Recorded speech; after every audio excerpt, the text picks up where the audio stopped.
प्रदेश में कोरोना के मामले तेजी से बढ़ रहे हैं। सरकार की निष्क्रियता के कारण कोरोना बेकाबू हो गया है। मरीज सड़क पर दम तोड़ रहे हैं और परिजन एक अस्पताल से दूसरे अस्पताल भाग रहे हैं, लेकिन बेड फिर भी नहीं मिल पा रहा। अस्पतालों में ऑक्सीजन और दवाओं की भी भारी कमी है।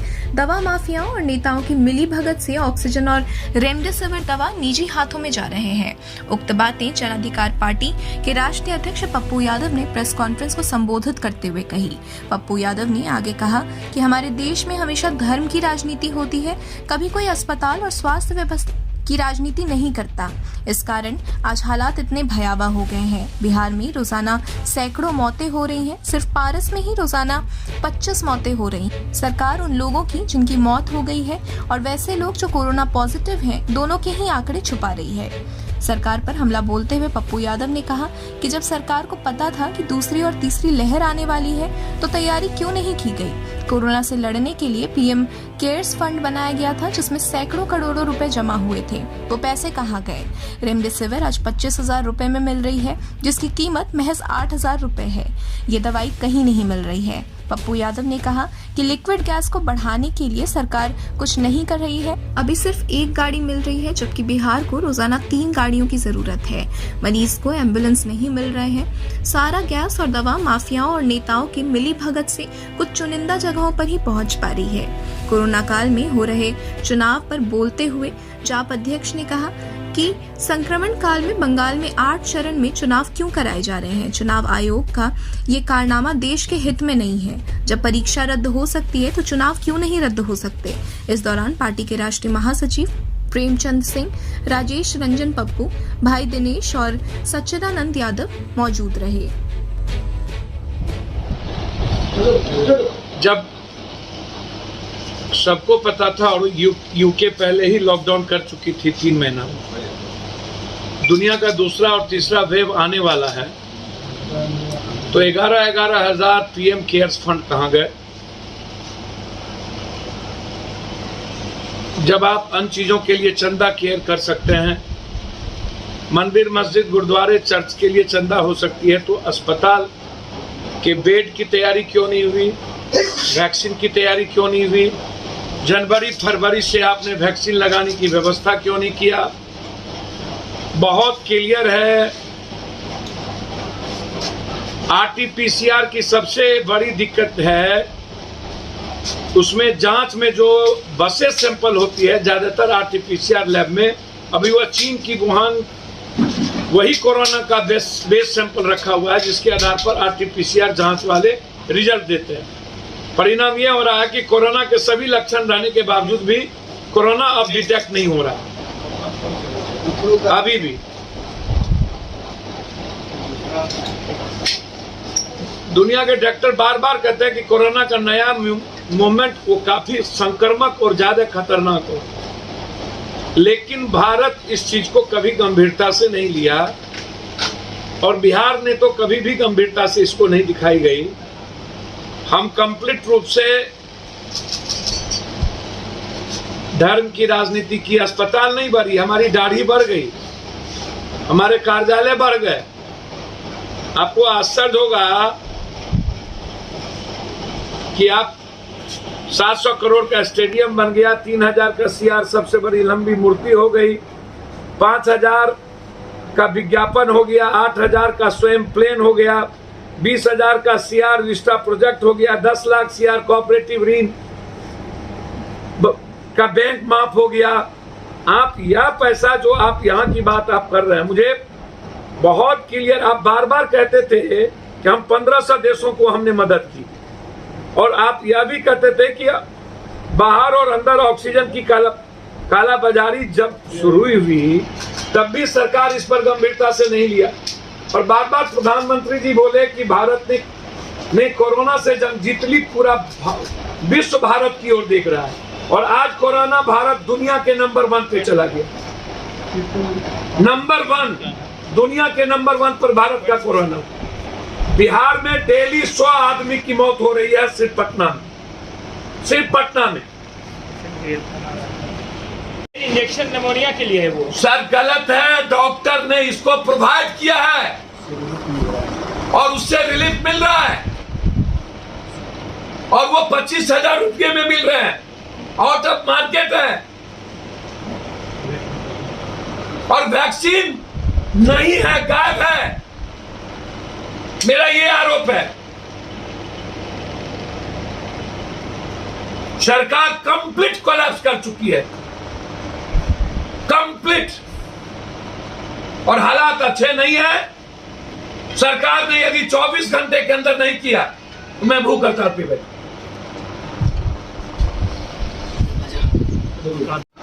गया को मिल रहा है।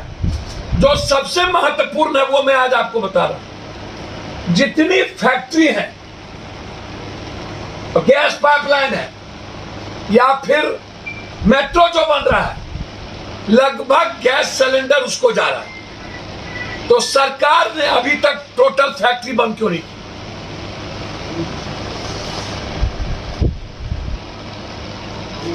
पाटलिपुत्रा गैस फैक्ट्री से टोटल फैक्ट्रियों को सिलेंडर जा रहा है। सरकार ने कोई गाइडलाइन जारी नहीं की। अगले साल चुनाव था तो थोड़ी दर्द भी थी। इस बार तो कोई चुनाव नहीं है। सब के सब मुर्दों की तरह सो चुके हैं। शमशान घाट पर मुर्दों को देखा जा रहा है। इन सरकार पर 302 का मुकदमा लगना चाहिए कि सरकार की निगलेंसी और अफसर के निगलेंसी के चलते आज 100 लोग पटना में सिर्फ मर रहे हैं। मैं 302 का मुकदमा, देशद्रोही का मुकदमा का मांग करता हूं। और काला बाजारी करने वाले जो गैस सप्लायर हैं उसकी गिरफ्तारी तुरंत हो। दवाई को जो 25,000 में बेच रहा है उस पर अंकुश लगे। और सभी जगह जहां पर कोविड के स्थान हैं वहां पर वैक्सीन की इस दवाई की उपलब्धता हो। अन्यथा मरता क्या नहीं करता। मैं घोषणा करता हूं, सरकार के पास पैसे नहीं है तो मैं तैयार हूं गैस, ऑक्सीजन, सरकार हमें गैस सिलेंडर दे। हम टोटल गैस सिलेंडर खरीद करके एक एक अस्पताल को दे, हमें दे। हम तैयार हैं पैसे लगाने के लिए। हमने सारी फैक्ट्री वाले से बोला है, मैं तैयार हूं। उसने कहा 2,000 रुपये छोटे वाले लगेंगे, 12,000 से 15,000 आपको लग जाएंगे बड़े वाले। मैंने कहा मुझे अभी 200 तुम गैस सिलेंडर दो। मैं सरकार से कहूंगा मुझको गैस सिलेंडर दिलवाए, मैं ऑक्सीजन दिलवाए, और मैं उसका पैसा पहले पेड करता हूं। लेकिन ऑक्सीजन के चलते आम आदमी की जिंदगी, किसी के बच्चे, किसी के माँ बाप, किसी की उम्मीद की जिंदगी खत्म होने नहीं देंगे। जरूरत पड़ेगी तो सड़कों पर बैठ करके भूख हड़ताल करेंगे कल से, यदि सरकार ने दी। रेमडेसिविर की आप बात कर रहे हैं, रेमडेसिविर पुष्टि नहीं। मैं एक जज रोता रह गया, न दवा मिली न अस्पताल, और सब उठाने वाला। स्थिति इतनी बुरी थी। गुजरात वाले को याद होगा जो मंदिर के नाम पर वोट दिए थे। उनको न बेड मिली, न शमशान मिला, और न ही वेंटिलेटर मिली। सोए सोए, अब बेड पर ही सोए हुए फूल छाप मिल गया, चले गए बेचारे। आपको आश्चर्य होगा, मुख्यमंत्री जोगी जी पहली बार 1,000 का तय किया कि मास्क नहीं लगाएंगे, और दूसरी बार जिसको मिलेगा उसको 10,000 का फाइन लगेगा। पप्पू यादव के लिए, अमित शाह जी के लिए, अन्य लोगों के लिए कोई फाइन नहीं है भारत। सबसे ज्यादा आश्चर्य होगा आपको, आज शाही स्नान को रोका गया। आज जब चिड़िया चुग गई खेत, जब देश के हर शहर में वहां से 10-10 आदमी अब जा रहे हैं कुंभ मेला से, तो इसका मतलब है वो 10-10 आदमी पूरा का पूरा देश नाश करेगा। हर गांव में, हर शहर में कुंभ मेला से हर बार से लोग लौट रहे। क्या हुआ? अब तो गयो देश। इसका जुर्माना कौन देगा? दूसरी चीज, जब इतनी बड़ी दो वहां संक्रमण की स्थिति थी, तो ये दुनिया को बताना चाहिए कि चुनाव आयोग को 8 चरण में, 4 चरण में, 3 चरण में चुनाव कराने की जरूरत क्या पड़ी? चुनाव आयोग पर देशद्रोह का मुकदमा होना चाहिए।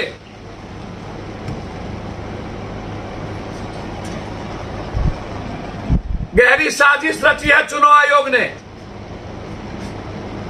और अभी भी चुनाव आयोग जो रेस्ट है उसको एक करने में नहीं लगे हुए हैं, क्योंकि रिटायरमेंट के बाद उनको मलाईदार कुर्सी चाहिए। अपनी कुर्सी के लिए यह प्रेजेंट चुनाव आयोग ने देश की जनता को मारने की साजिश रची। इसके लिए उस पर देशद्रोह का मुकदमा होना चाहिए। जानना चाहूंगा सबसे बड़ी बात, जब परीक्षा रद्द हो सकती थी तो राजनीतिक कार्यक्रम रद्द क्यों नहीं हुए?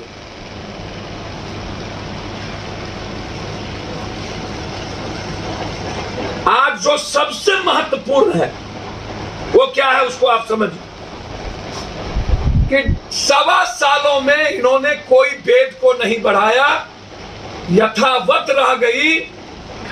हम 1.25 साल में कोरोना से लड़ने के लिए कहां गया पीएम केयर्स फंड, कहां गया मुख्यमंत्री केयर्स फंड?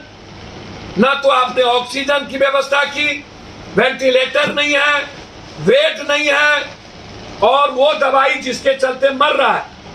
अभी हम सभी जगह गए थे, डीएम का क्या कहना है वो सुन लीजिए।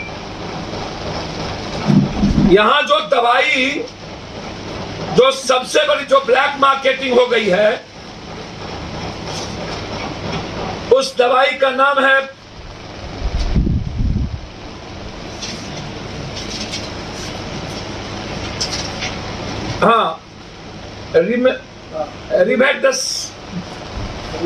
रेमडेसिविर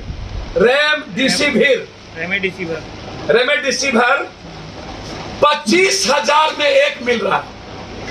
800-2400 की दवाई 25,000।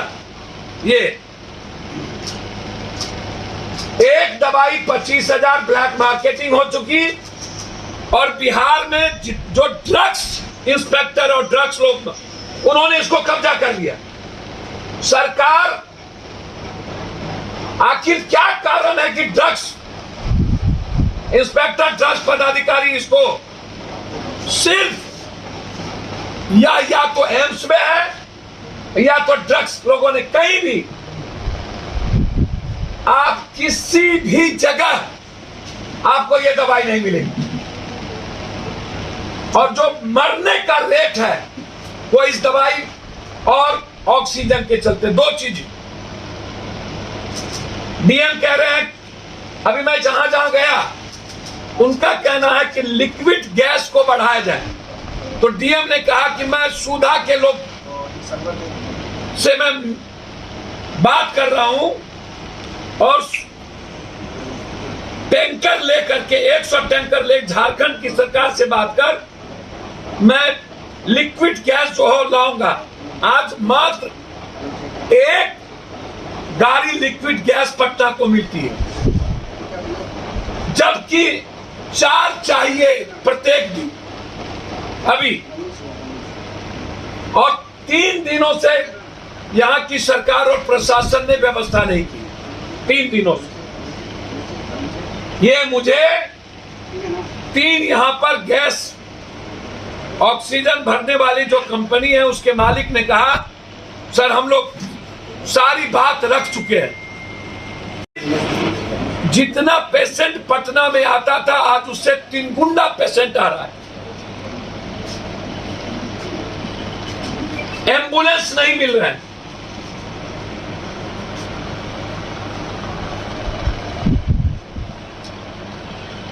और तो और रात में सरकारी लोग, सरकारी पदाधिकारी के साथ सरकार के मंत्री संतरी और सरकार के आदमी के अस्पताल में गैस का डिलीवर हो रहा है।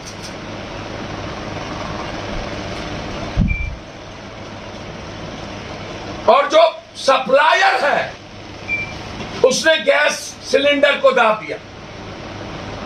250 रुपये का गैस 1200 रुपये में, जिसके चलते अस्पताल में एक गैस सिलेंडर की आम आदमी पर बोझ 2400 रुपया। 2400, 250 का गैस सिलेंडर 1200 और आम आदमी पर 2400। और जो एजेंसी से लेकर सप्लायर बेच रहा है उसने ब्लैक मार्केटिंग कर दी। जब इतने लोग मर चुके तब आप मजिस्ट्रेट कार्य दे रहा हूं। जब 1 साल में यह सरकार कुछ नहीं कर सकी, तो जब संक्रमण कंप्लीट, पैनिक कर दिए, आप डरा दिए, कर्फ्यू लगा के सारी बीमारियों को रोक के कोरोना के तरफ डाइवर्ट कर दिया गया। एक भी बीमारी आश्चर्य होगा, कीमो लगाने का जगह नहीं है, कैंसर पेशेंट के लिए नहीं, न्यूमोनिया के लिए नहीं, टाइफाइड के लिए नहीं। एक दिनों में पारस हॉस्पिटल जैसा हॉस्पिटल 35,000 रुपया एक दिन का पैकेज कोरोना। सरकार ने रेट फिक्स नहीं किया। कितनी बड़ी लूट है आप सोचिए ड्रग्स के द्वारा। Mask out of market, sanitizer की स्थिति, लगभग दवाई मार्केट से बाहर। 2 कारणों से आज सबसे ज्यादा मौत हो रही है, एक ऑक्सीजन और दूसरा रेमडेसिविर दवाई का ब्लैक मार्केटिंग होना। लगभग दोनों चीज ब्लैक मार्केटिंग हो चुकी, या दवाई ड्रग्स कंट्रोलर के पास जाकर के क्यों रखा गया ये मुझे नहीं पता।